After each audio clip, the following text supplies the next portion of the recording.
Okay. As I said, there's some folks. There's Sriya. Hey, Sriya. I said we know each other, so it's good to see you as always. And let's see here. We've got a couple more folks. And what I might do tonight, since we have a smaller crowd, I would love for our audience to be able to introduce themselves and tell a little bit about where you're from.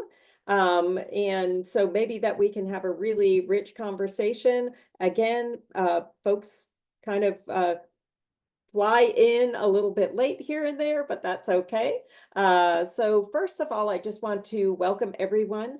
This is the Center for the Business of Health Career Network's Fireside Chat, Patients to Podcasts, Leading a Blended Healthcare Career. We're excited to have Dr. Robert Rowe with us tonight, who will discuss his educational and career pathway and how he has carved out his individual journey in healthcare with perseverance and a growth mindset. And I am going to let Dr. Rowe just briefly introduce himself, and then let's pop back over to our audience members, and then we'll get the discussion started.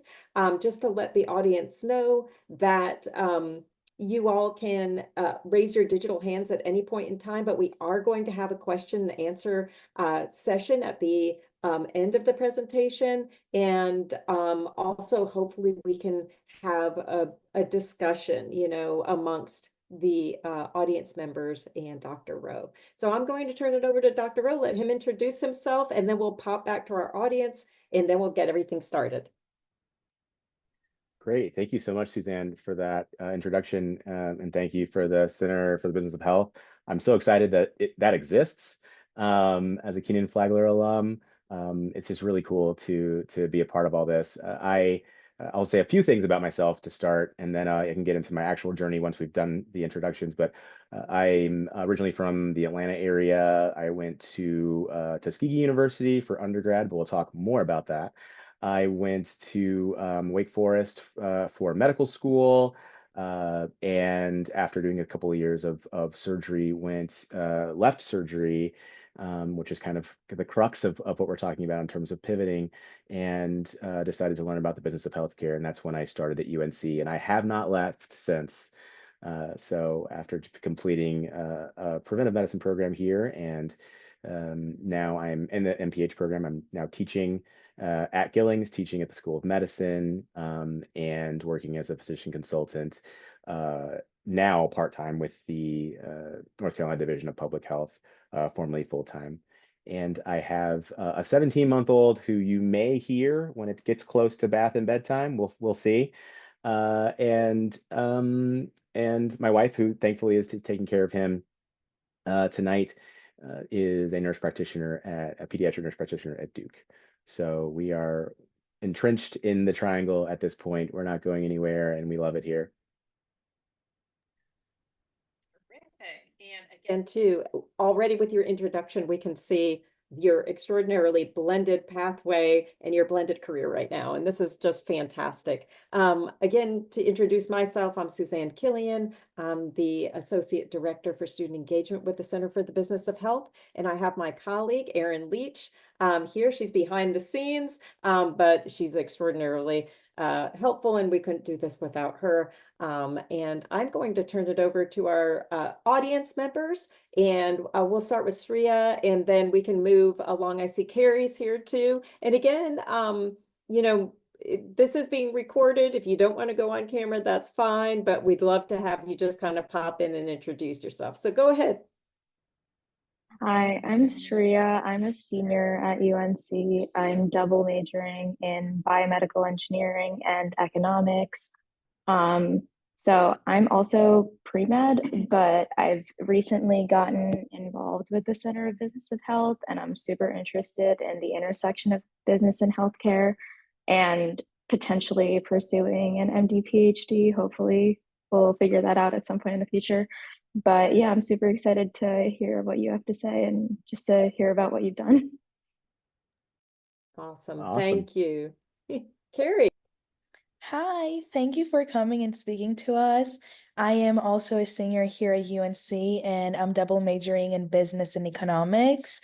I've always been interested in the healthcare field, and although my full-time role is not in healthcare, I have had a great time in CBOH and just exploring the intersection of business and healthcare. And I'm also excited to hear today's panel.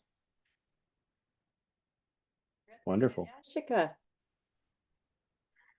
Hi, my name is Yashika, and I'm also a senior here. I'm majoring in biomedical engineering, and I hope to go into the BME industry either through pharmaceuticals or medical devices. So I'm really interested to know about the business side of things so I can get a better idea how things run in industry. So I'm super excited. Thank you.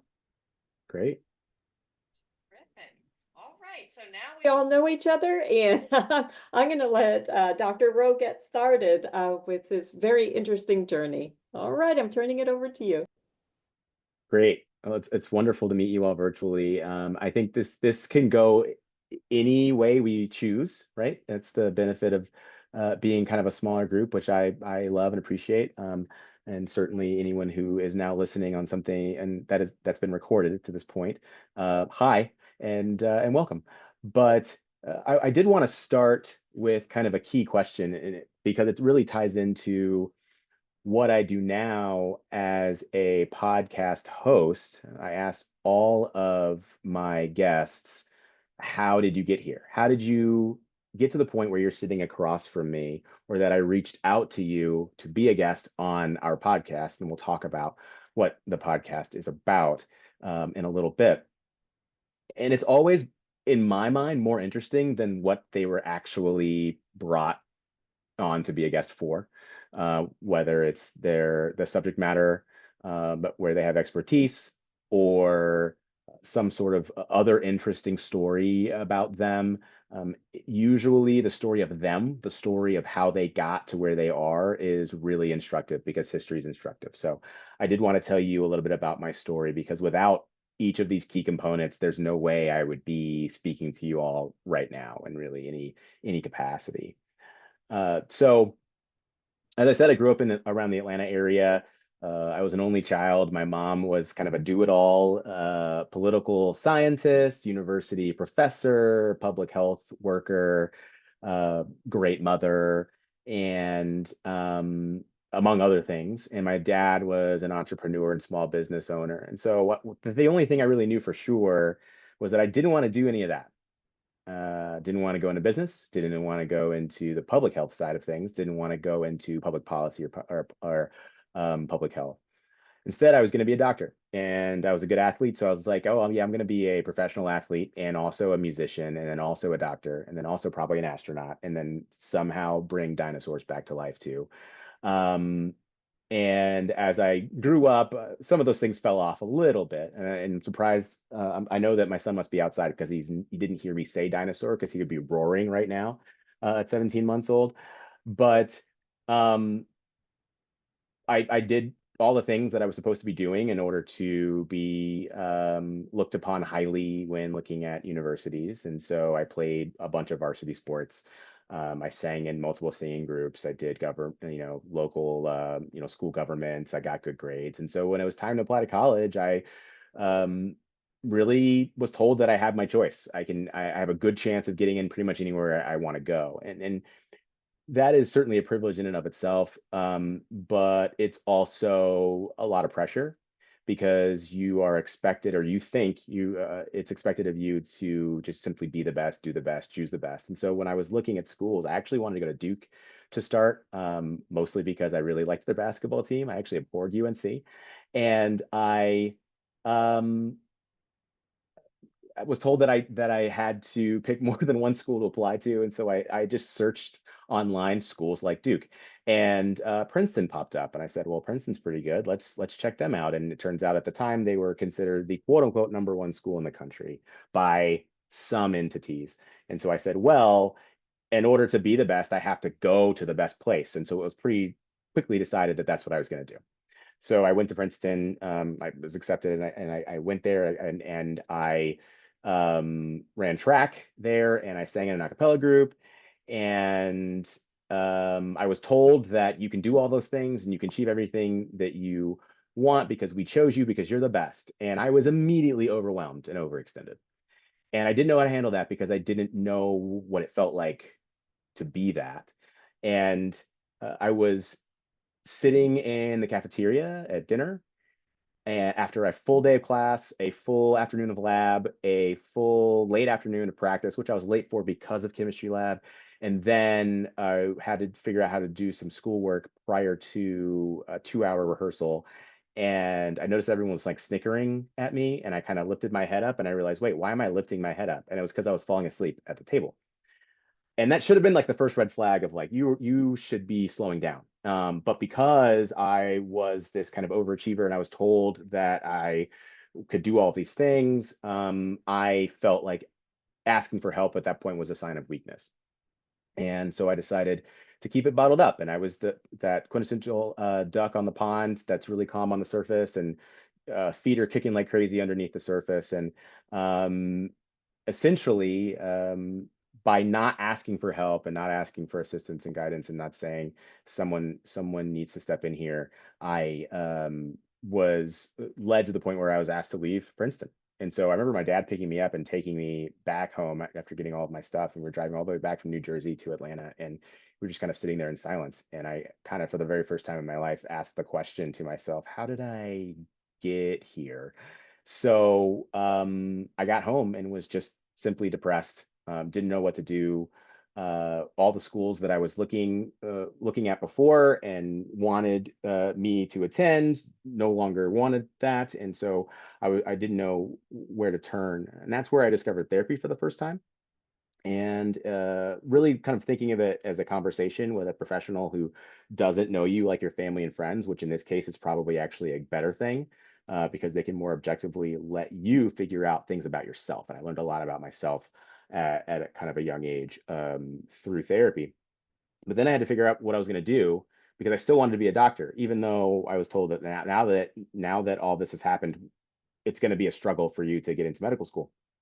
And I knew that, but I didn't know anything else that I wanted to do. So um, I said, wherever I end up, I'm gonna bust my tail, and I'm gonna do the best that I can.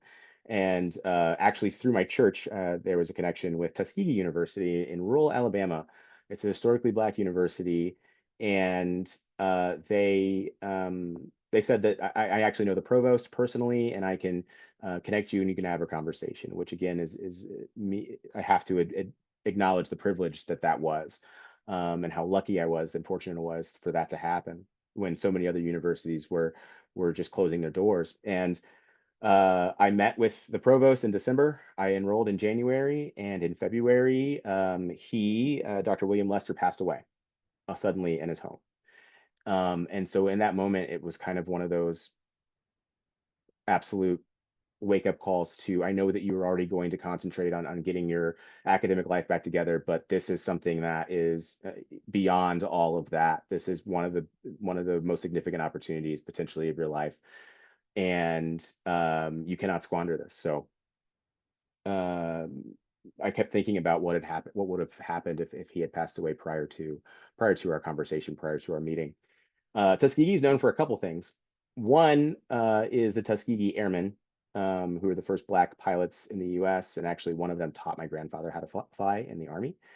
And then besides the university, the other is the Tuskegee syphilis study, which all of you probably are aware of, but just in case, it is essentially public health gone terribly wrong. It's when the Public Health Service at the time, which has kind of been turned to DHHS, as well as CDC, decided that they wanted to observe syphilis in a few hundred Black, poor, mostly illiterate sharecroppers in the area in rural Alabama, and they said they'd give them free medical care, and they did to a certain extent, but they also wanted to observe all those who had syphilis, and so they decided to tell them, or not tell them about their diagnosis, keep that from them, tell them they had bad blood, give them placebos, and then once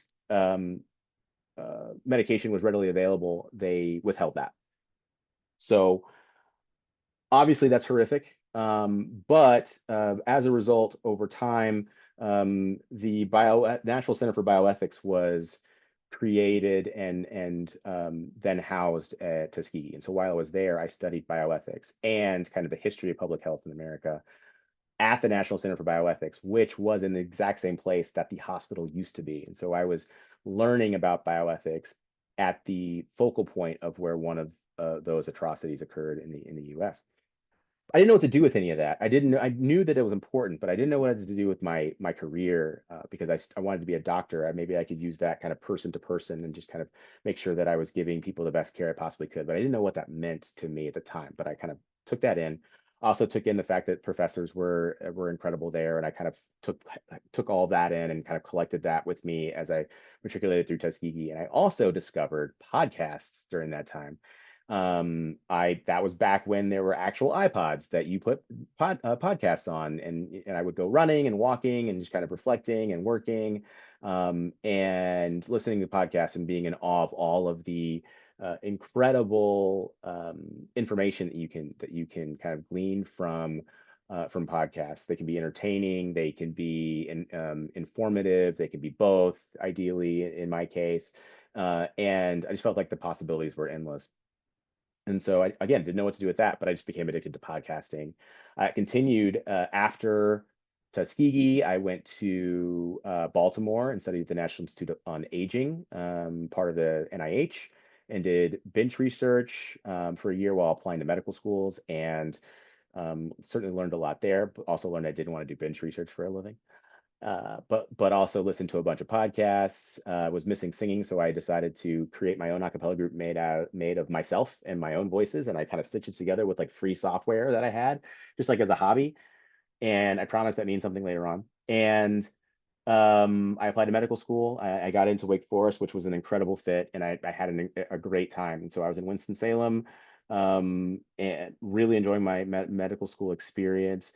I would say that learning about who I am and how I learn through my experiences at Princeton and Tuskegee really helped me choose a med school. But I also know that sometimes you can't choose. You just get in where you get in, and you go. But at least you have a general idea of maybe who you should be seeking out in terms of helping you through your studies and through your career.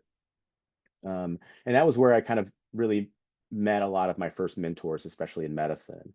And I will pause for my story here just to say that I think there's a myth that you need to find that ideal mentor who just kind of knows you backwards and forwards and can tell you exactly what you need to hear and where to go and what to do. I think that's not a very common thing to find. If you can find that, that's great, but that still doesn't mean that you can't find other potential mentors, because we contain multitudes, and there are different. Just listening to all of you introduce yourselves and talk about the things you're interested in. You're interested in more than one thing. You are more than one thing. And so maybe you need a mentor for different parts of your career, different parts of your life, different parts of your personality. So I would encourage all of you to continue to reach out to people in different fields, even if they're in fields that you don't expect to go into, because you don't know what perspective you might get from that individual that may help you even in your own field, or if you might end up in that field unexpectedly later on as well. So I went to Wake Forest, loved it. But that was also at a time where I just had this nagging feeling in my head that I wanted to continue this conversation with someone about myself, about learning more about myself. Even though things were going great, it didn't hurt to learn more about yourself when things were going great. I think a lot of people think that therapy, counseling, whatever, any sort of professional help or assistance or discussion is needed when you're struggling. And yes, it is, but it's also just like going to your primary care provider when you're already healthy and you just need a checkup. So I encourage people to explore that as well. And again, didn't know what to do with that. I was thinking of it just personally, but I took that with me, carried it with me into moving into residency. And when I moved into residency, I decided I was going to be a surgeon, and I was going to take the sickest people and the people who were the most injured and help them with my hands, and just kind of say at the end of the day, look what I was able to do, and be well respected, well renowned, and go and practice medicine for 30, 40, 50 years and then retire. And pretty soon after I started residency, I realized that all the things that I really liked to do while I was an intern and a resident weren't really related to surgery. I did really like the OR. I really did like procedures. I did feel that sense of accomplishment that people get when they do well in those areas, but I didn't really necessarily have a passion for it. And I decided to kind of explore that internally for a while. I found myself kind of staying behind after rounds and talking to patients, kind of seeing bewildered or concerned looks on their faces, and asking them like what's going on. And they would often just ask me questions, or feel like there was something that wasn't clarified, or we would have said a word or a term that they didn't understand, and they just wanted someone to talk to and kind of explain things to them a little bit better. But they also asked a lot of questions like, how did they get there?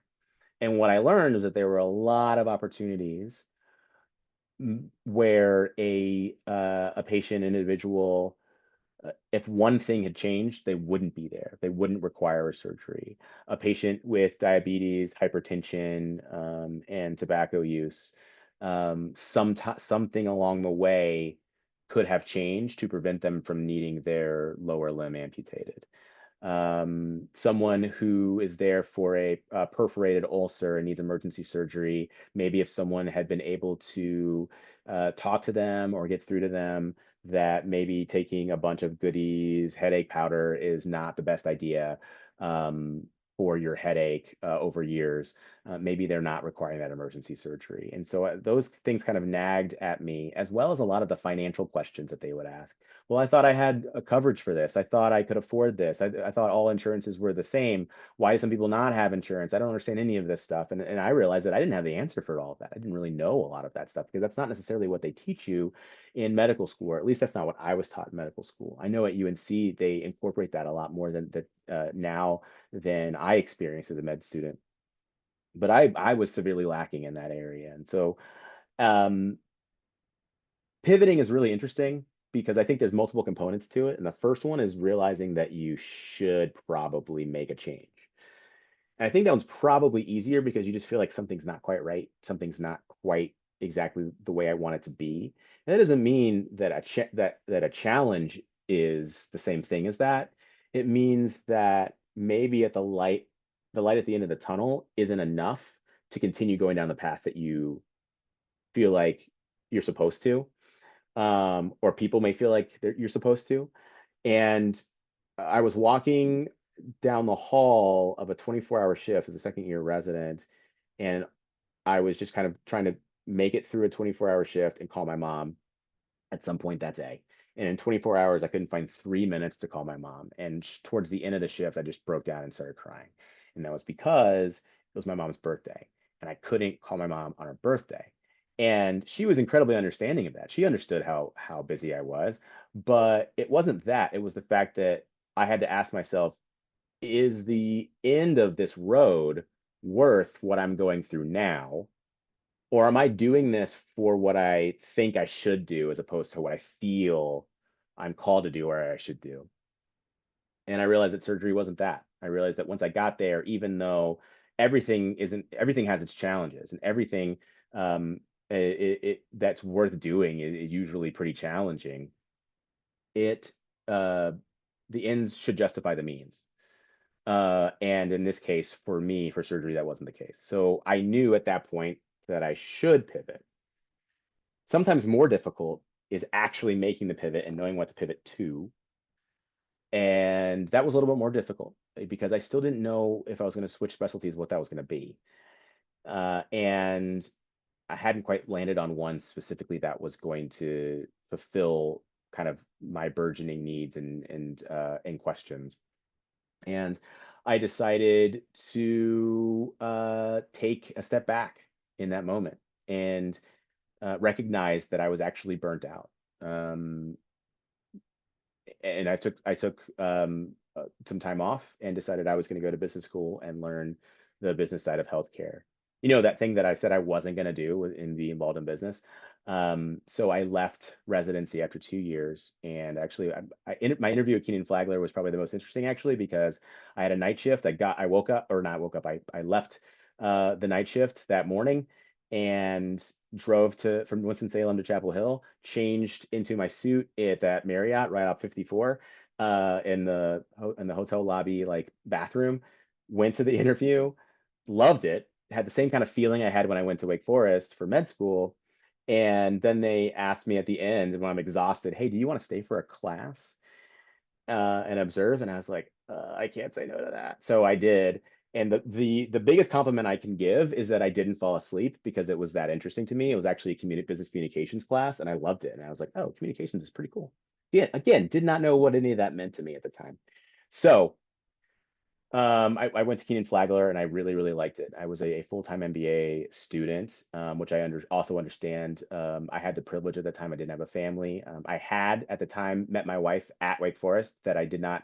I did obviously we weren't married yet, and she actually decided to do travel nursing while I was in school. So we didn't have kids, and I was able to just be a full-time student, and I absolutely loved it.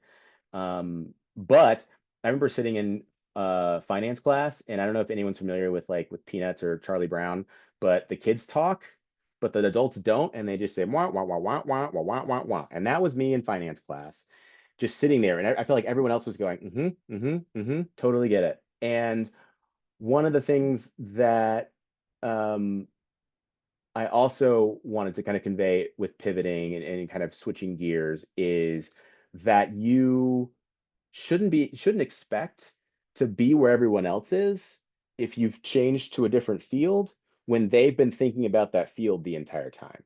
That's not fair to you, really. It's not fair to them either. And so um, it, I quickly kind of got over my ego of, oh, I got through medical school, so it should be easy for me to just breeze through business school, and realizing that I had to learn a different language. And it took a lot for me to even get through the basics. And I was finally at that point in my life and my career where I wasn't just raising one hand, I was raising both hands and saying, everyone help me. Like please, my classmates, my friends, professors, everyone help me. I don't understand any of this. Help me get through this. Let's figure this out. And so thankfully they did. And got a lot of great friends and mentors during my time in business school as well. I heard medical devices earlier, and I did my internship with Johnson & Johnson, actually with BioSense Webster, in their medical device kind of marketing leadership program, which I really enjoyed, but and really liked getting another perspective. It wasn't necessarily for me, but I had a really great experience there. And so when they offered me a position after graduating from Keenan Flagler, I just kind of felt like I have to go back to medicine. The problem is I didn't know where to go back to, which was hard. So I was still struggling to figure that out. And that is when completely randomly, someone in my kind of sphere mentioned preventive medicine. And I said, that's not real. I've never heard of that. I don't even know what that is. And I hadn't heard of it because Wake Forest didn't have a program in preventive medicine, and no one really knew to mention that to me when we were looking at specialties from that point.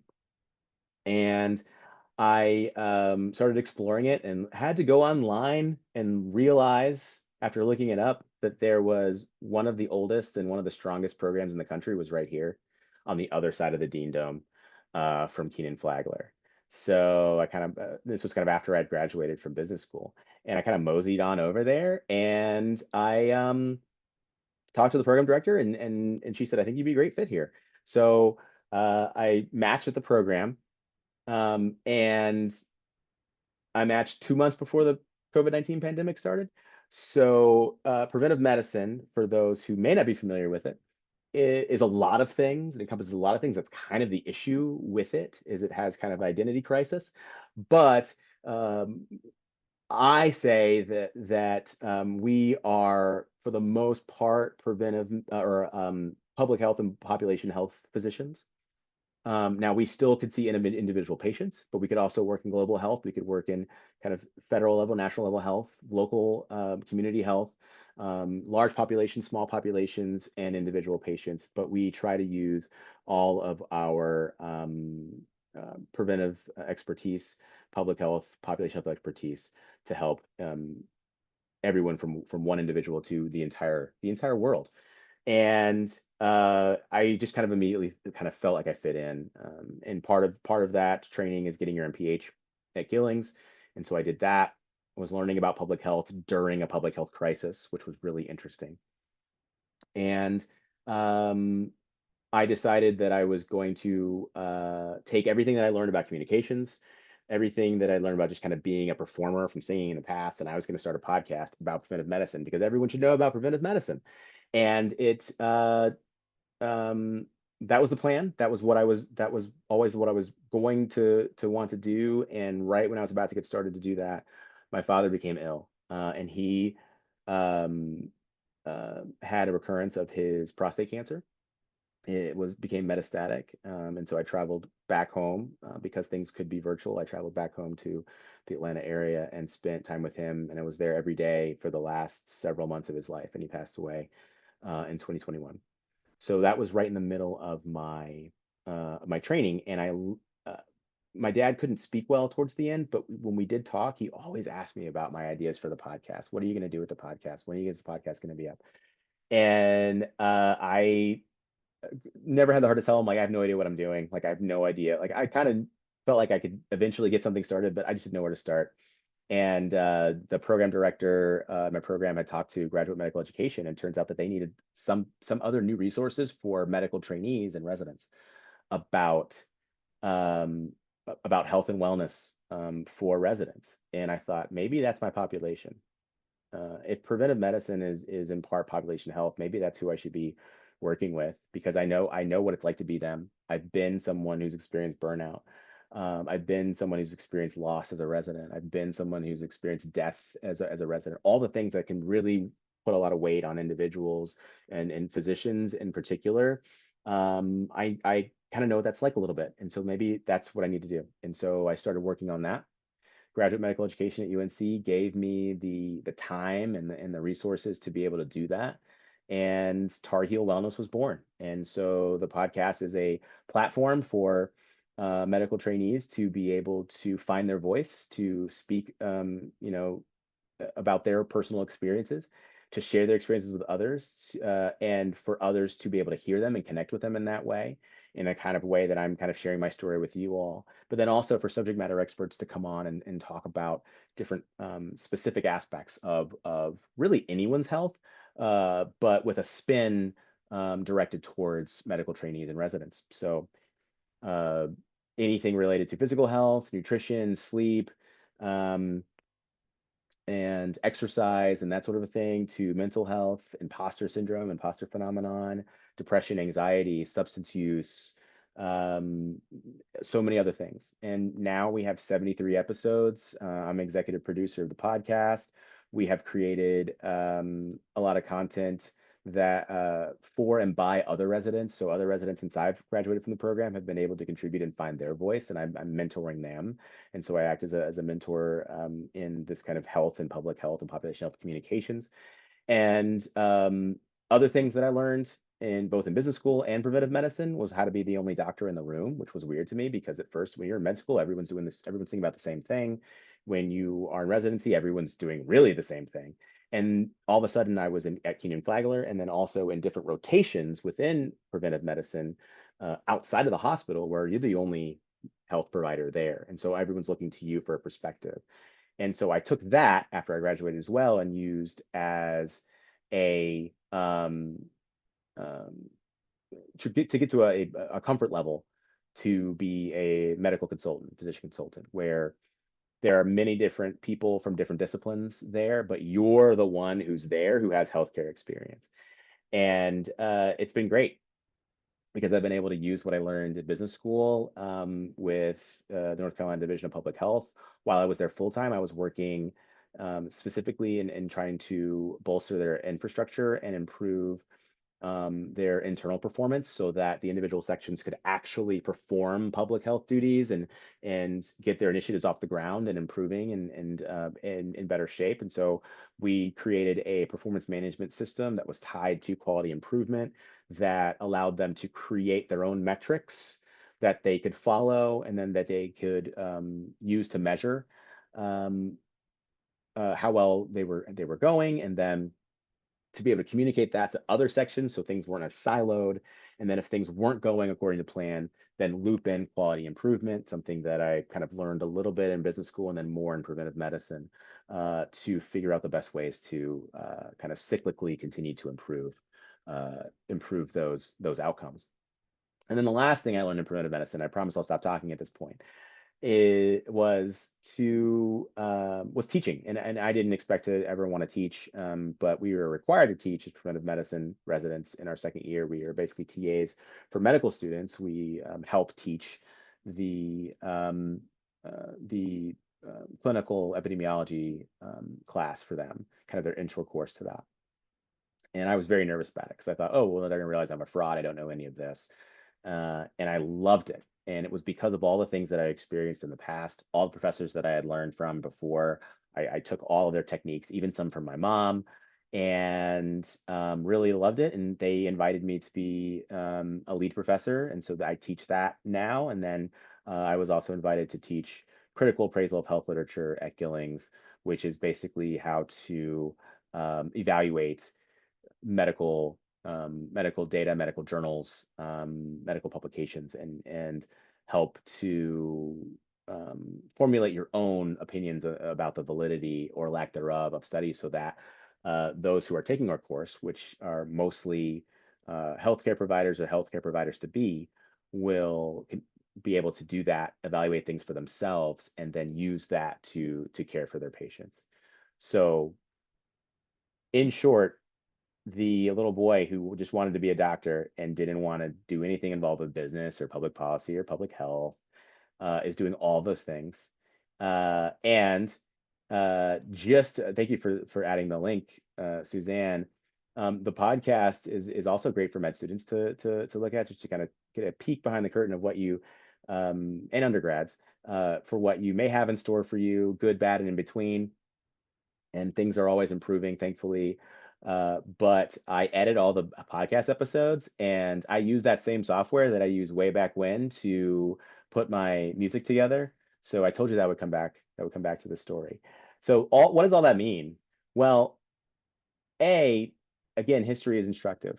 We have to listen to ourselves. Just like we tell people to listen to their body, you need to listen to your history. Listen to what drives you. Listen to what interests you, not necessarily what people think you should do or what you think you should do because of other people's expectations.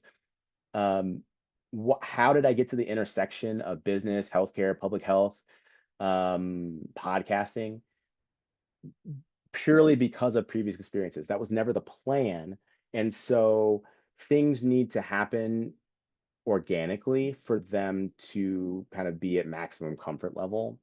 It doesn't mean you can't kind of force the issue every once in a while. It's all, everyone's experiences are a little bit different. But if it weren't for all those individual experiences and actually all happening at different times, I would not be in the places and and have the information and the knowledge that I needed in order to be able to kind of do a lot of those things at once, like I'm doing now. And I'm also much better at not overextending myself, which is one of the bigger issues that I think a lot of high achieving students have. And for those who have multiple interests, I think a lot of times we want to concentrate on all of them equally at the same time. And that's not necessarily super sustainable long term, and not necessarily best for your mental health long term, and therefore not necessarily best for your career long term. There are times where you can make changes, make pivots, and kind of shift the volume of what you're concentrating on moving forward. There are positions where you're doing both, certainly, but that doesn't necessarily mean that that's the only way that you can pursue all of your interests that I just heard you all mention. So I will talk there. I just talked a really long time. What questions do people have? Again, you can raise your digital hand or just unmute.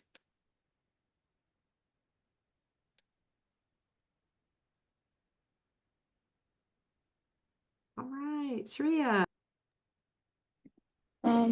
So thank you so much for that story. Just as someone with I guess, multiple interests, but not exactly sure to what extent each one is. I mean, I think I've definitely been exposed to some of my interests more than the others. How do you, I guess this is a two-sided question. How do you one like explore the other aspects of it? And then two, how do you almost market yourself as these are my interests and this is what I want to do? Or like how do you put those together to market yourself? That's a great question. And I'll preface this by saying, obviously, this is one person's opinion of this, but what I would recommend is speaking to as many people as you possibly can in each of those fields. Obviously, if there are people who share multiple interests of yours, those are the people to talk to first and figure out, get down and dirty with as quickly as you can. I think one of the issues that a lot of people have is they don't feel like they have the knowledge or the expertise to truly dive into and explore something. And the reality is you only get that experience by doing. And you only get that doing experience by reaching out to those who do. So the first thing I would say is the best way to explore multiple interests um, is to explore multiple interests. It's a terrible answer, but it's true. Uh, if you're having trouble finding individuals who are interested in things, if something you're interested in is very niche, then that's a different story. And that's something where you just have to keep searching because it might not happen when you want it to happen. But you're still very early in your career, and patience is something very difficult to kind of grasp. And it's easier as you get older, which is funny because you feel like you have less time, but you also feel like you have more time to be a little more flexible. I think you have to be willing to be flexible. And so if an opportunity arises where one of your interests presents a really strong opportunity, it's okay to dive more into that without fully letting go of another interest. And always mention it to other people, even if they're not in that area of interest, because they may know through different connections um, who you need to be talking to. I don't know. Did that answer your question? Yeah, it did. Thank you.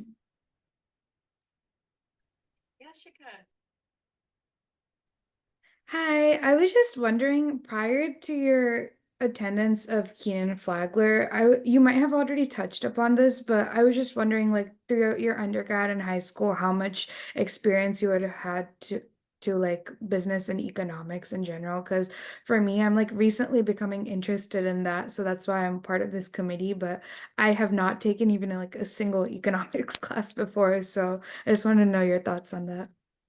Yeah, virtually none. I guess I took a semester of an economics course in 8th grade, and the only thing I remember about that is that we had to write fake checks and we invested in fake stocks, and that I was basically like asked to leave the class once because I was talking too much. Oh That's all I no. remember. Okay. So I think again, I think one of the myths of exploring something new in a new field is that you already have to know about the field and you already have to convince the people who are kind of the gatekeepers of that area, which is also kind of a myth, that you already know enough for them to spend time with you. If someone feels that way, then go find somebody else, because true mentors, people who can really help you and actually care about your well-being and care about your career, are willing to teach you. That's kind of the whole point of having a mentor. You can say, hey, I think I'm interested in the business side of healthcare. That should be enough. And find people who are willing to use that and go with that with you. Yeah, I didn't know any of that. I'd never seen a balance sheet. I'd never explored finance in any way. I'd never um, really understood marketing. I knew that medical devices existed because I've used some, but I didn't know about any of that. I didn't know about any of it. And just don't be afraid though to be honest with yourself and with those you talk to, because when you started getting involved with people who have been thinking about that for a really long time, it's very easy to be overwhelmed and think, well, I'm so far behind, like I'm never going to catch up. One, you're done, you can, but you can't do it overnight. So just give yourself some grace and give yourself some patience. And again, reach out to people who are willing to help you, who know you, who are willing to meet you where you are. That's great advice. Thank you so much. Thank you. Mhm. I, Dr. Rowe, I'm so glad that you mentioned that, because I think that's one way that I see just not just myself, but others missing out on opportunity by thinking, I don't know enough. I'm not going to ask any questions. I'm not going to take that class because I don't want them to think that I don't, that I don't know. But people in industry, professors, folks that are really interested in their areas, love learners. And it doesn't matter what you know, it matters what you want to know and how much excitement and passion and work you're going to put in to learn that. So hopefully, again, I'm on the other end. I can say that in retrospect, because I've made those mistakes myself. How to finish now, how to finish quickly. But that is so true. And please take it to heart and just, go after those scary, those areas that are scary and that you have gaps in, because that's how you're going to build yourself as someone who could be flexible and do anything you want. Yeah, thank you for that, Suzanne. If someone has an issue with you asking questions, then that's a them problem.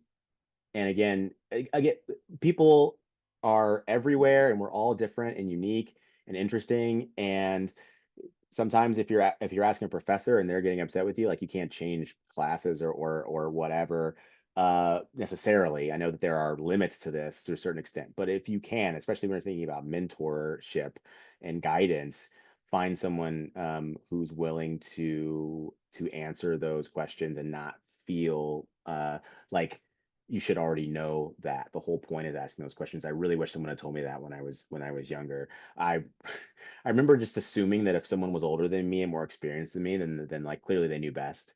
And one of the biggest, one of the most significant examples of that was I played football in high school, and I remember thinking to myself, well, this doesn't seem like doing this exercise doesn't seem like the right thing to do, but these coaches are saying to do it, so it's probably fine. And I come to find out that like they didn't know what they were talking about, right? They were also probably like fresh out of college, and like they weren't really the full adults that I that I thought they were. So it's not the perfect analogy when we're thinking about people in industry or professors or anything like that, but it is similar. I mean, people do. There are people who are built and formed and learned to be teachers and mentors, and there are some who just aren't particularly good at it. And so find those people and keep looking for them. And if you found one, find two more. And if you found two, find three more. Keep finding them. Yes, Dr. Rowe, thank you for such brilliant story. I'm in business school as well, and I have a medical background. I was a pharmacist in Taiwan for 7 years, so I can totally relate to you with all those finance and the other language, because I was taking a financial statement analysis class last month, and it was so painful. I can understand nothing.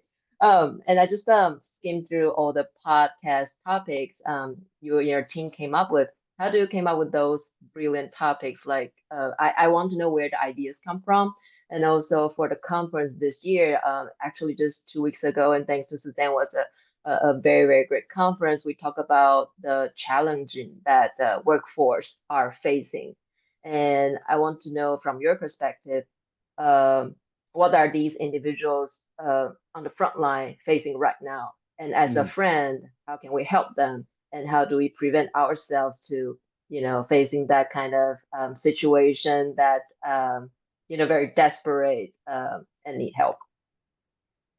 Those are great questions. Okay, so first I'm going to talk about kind of how we picked the subject matter for our episodes, and then I'll move into kind of what our providers and other frontline workers are facing. So the first question is probably pretty easy. It was honestly whoever would come on the podcast to start. That's how it started. And so the very first guests were actually co-residents of mine. But what was interesting about preventive medicine, and I didn't really get into it in detail, but you have to have already completed a clinical year before you start preventive medicine, which is another reason why a lot of people don't necessarily know about it, because they've already started something. So you have to either know about it ahead of time and plan an intern year and then go to preventive medicine, or you just have to just completely pivot like I did. And many people do that, but it's just not as common. It's just, I'm going to be an internal medicine physician, and then you just finish your program and then you move on, and you're a fully practicing physician. But as we progressed, we did kind of just do some kind of discussions and brainstorming, but a lot of that came from personal experience. A lot of that came from, and not just from me. It started with just my personal experience. What would I want to hear as a resident right now? And so that's why we talked pretty early on about self-compassion, about nutrition, about exercise, and uh, anxiety, depression. As we moved forward, we did the same thing, but I added more current residents. So we had 3 residents come on who've now since graduated, and they were incredible. And they're the reason why we've been able to put out over 70 episodes. And now are somehow have been listened to in over 30 countries and 6 continents, which blows my mind that that's true. And also, someone in Antarctica needs to listen to our podcast at least once. But they had their own personal experiences. One of them had, an issue with substance use in a previous residency program. One of them really wanted to talk about lifestyle medicine related behavioral changes people can make, from a physician standpoint. What changes can you make in your mindset and in habit forming? And so we did a lot of episodes that related to that. We had a couple other MBAs as part of the kind of brain trust. And so we wanted to start talking about financial wellness. And so it kind of stemmed from that. Now we're in that phase where we're looking at what are our gaps? What are we missing? What hasn't been talked about? And we're in the process of trying to get some resident feedback now. What are medical trainees telling us that they need from this, now that we've kind of established ourselves in this space? And what have they liked about it, and what do they not like about it, and what can we do to address those new needs? So that's kind of the basics of how we figure that out. And then every once in a while, if like if some just incredible guest has an opportunity to come on, then we make it happen, and we say, you can talk about it whatever you want, and we will make sure that we kind of give it a medical trainee focus and a healthcare provider focus. And then the next question is a tough one because it's a big one. What are providers, what are frontline health workers facing? I think what you're speaking to a certain extent is we think about all of this a little differently post-pandemic. And that really sheds a lot of light on provider burnout, on healthcare burnout, on the strain that the pandemic put on our system that already has so many issues. And so really a lot of the problems that were brought up, both from a patient standpoint and a provider standpoint, that people talked about during the pandemic, all were always there, but they were just exacerbated by the pandemic for the most part. And I think that a lot of us haven't fully recovered from that, because just because the pandemic has ended, of course, COVID and a bunch of other communicable diseases are still around. We still have seasons for some, and some are any season, and that's still a strain. But even on top of that, I think what almost everyone who experienced that from a healthcare perspective probably never had the time and the energy and the bandwidth to unpack all of that. And so I think a lot of us are still carrying those experiences with us, that kind of burden with us. And that's another thing that I wanted to kind of talk about through the podcast. And so early on, a lot of our guests were residents during the pandemic, and so they talk about those experiences. But as some of you all may be familiar with, the next generation of health providers or public health workers or people in BME or anything tangentially related to healthcare will be the generation that was still learning during the pandemic, whether that was grad school, college, high school, middle school, elementary school. Like we're not going to see the full effects of all of that until a full generation down the line. And I think that's a lot of what providers are dealing with now. And then, of course, just by the specific timing of our talk now, just the general uncertainty of healthcare and in the U.S. at this point. I don't know enough to go into that in immense detail because I don't think any of us do at the moment. But just to know that there is a lot of uncertainty there, that is a strain. Because I think one thing that we just simply don't like as human beings is uncertainty.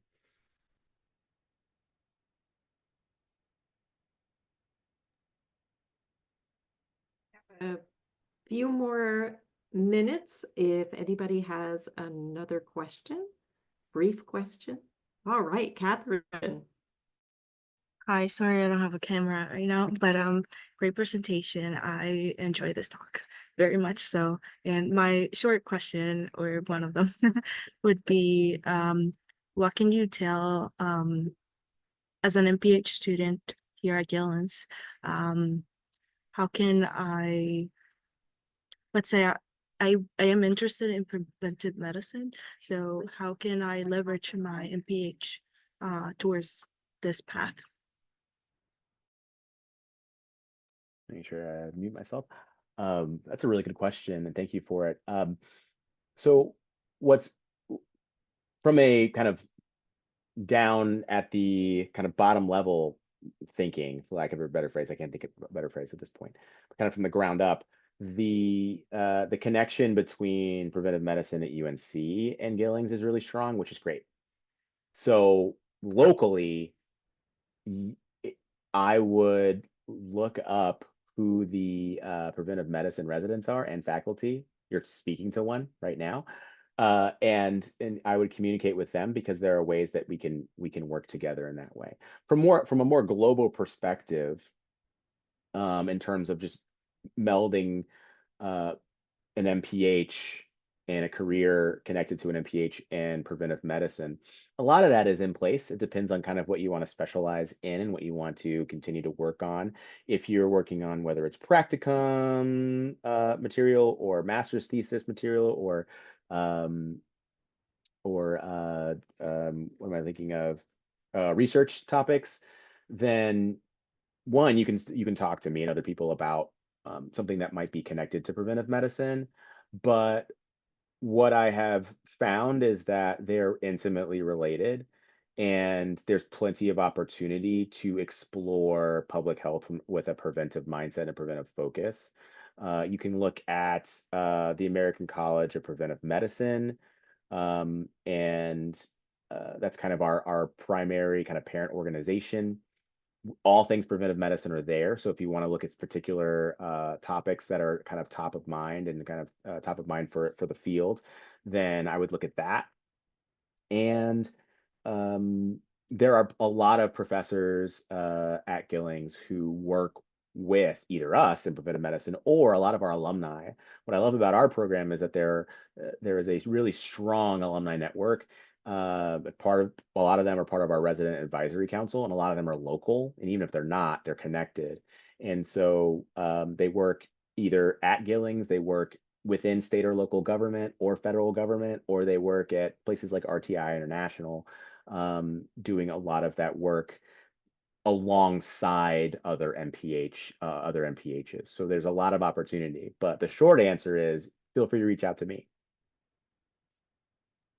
Also, thank you so much. We'll do so. Terrific. And on that note, it's exactly 7. I don't know how you did that exactly on time, but again, Dr. Rowe, thank you so much. This was just wonderful.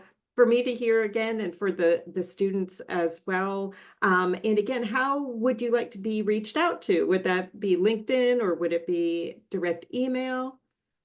Yeah, you can find me either Robert_Rowe at med.unc.edu. You can email me, or you can find me at Robert Rowe MD on LinkedIn. And as I say at the end of my podcast, I'd love to hear from you.